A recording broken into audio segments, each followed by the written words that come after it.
చేనేత కార్మికులు ఈ సమావేశంలో అందించే అతి విలువైన సలహాల్ని మా ప్రభుత్వం వినమ్రంగా స్వీకరిస్తుంది. వాటిని చిత్తశుద్ధితో అమలు చేస్తుంది. అగ్గిపెట్టెలో పట్టే చీర నేసిన తెలంగాణ అద్భుత చేనేత కళా వైభవాన్ని తిరిగి ప్రపంచం ముందు ఉంచుతాం.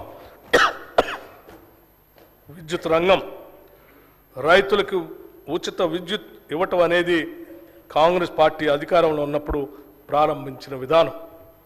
కాంగ్రెస్ ప్రభుత్వ హయాంలో రైతులు ఈ ఉచిత విద్యుత్ పథకంతో ఎంతో ఆనందంగా ఉండేవారు.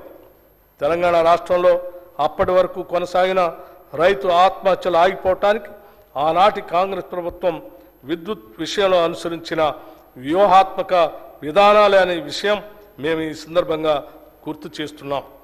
రాష్ట్రంలోని రైతులకి 24 గంటలు నాణ్యమైన విద్యుత్తును అందించడానికి మా ప్రభుత్వం కట్టుబడి ఉంది.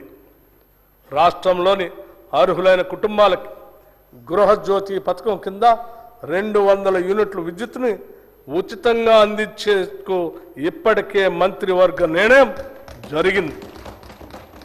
దానిని అమలు చేసే సత్వర చర్యలు చేపడుతున్నాం. ఈ పథకానికి బడ్జెట్లో 2418 కోట్ల రూపాయలు ప్రతిపాదిస్తున్నాం. రాష్ట్రంలో ట్రాన్స్కో మరియు డిస్కమ్లకి ఈ బడ్జెట్లో 16,825 కోట్ల రూపాయలు ప్రతిపాదిస్తున్నాం.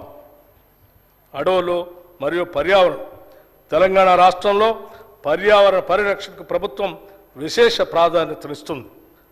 సింగిల్ యూజ్ ప్లాస్టిక్ వాడకాన్ని పూర్తిగా నియంత్రించడానికి ప్రజల సహకారంతో అమలు చేసేందుకు రాష్ట్ర ప్రభుత్వం కృతనిశ్చయంతో ఉంది. ఈ సంవత్సరంలో ప్రభుత్వం బయోడైవర్సిటీ మేనేజ్మెంట్ కమిటీల్ని పటిష్టపరచడం, పర్యావరణ అవగాహన మరియు శిక్షణా కార్యక్రమాలని చేపట్టబోతున్నాం. అంతేకాకుండా తెలంగాణ మత్స్య సంపద వైవిధ్యం, వెదురు పంటల సంరక్షణ మరియు పునర్జీవం, చిత్తడి నేలల సంరక్షణకి సంబంధించిన కార్యక్రమాలు చేయబోతున్నాం.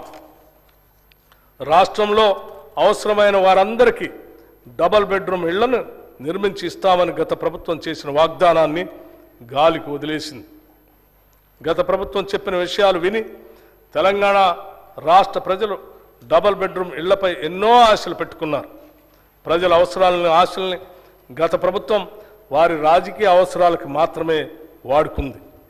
కానీ మా ప్రభుత్వం 6 గ్యారంటీల్లో భాగంగా ఇందిరమ్మ ఇళ్ల పథకం కింద ఇల్లు లేని వారికి ఇంటి స్థలం, స్థలం ఉన్న వారికి ఇంటి నిర్మాణానికి 5 లక్షల సాయం అందించడానికి అవసరమైన కార్యాచరణ మొదలు పెడుతున్నది.